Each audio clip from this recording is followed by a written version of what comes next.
اور ابراہیم نے اپنے بیٹوں کو اسی بات کی وصیت کی، اور یعقوب نے بھی اپنے فرزندوں سے یہی کہا کہ اے میرے بیٹو، اللہ نے تمہارے لیے یہی دین پسند فرمایا ہے، تو مرنا تو مسلمان ہی مرنا۔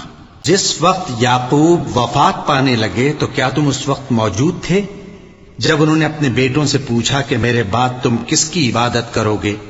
تو انہوں نے کہا کہ آپ کے معبود اور آپ کے باپ دادا ابراہیم اور اسماعیل اور اسحاق کے معبود کی عبادت کریں گے، جو معبود یکتا ہے اور ہم اسی کے حکم بردار ہیں۔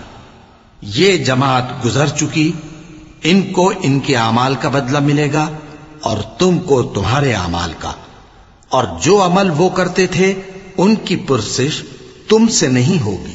اور یہودی اور عیسائی کہتے ہیں کہ یہودی یا عیسائی ہو جاؤ تو سیدھے رستے لگ جاؤ گے۔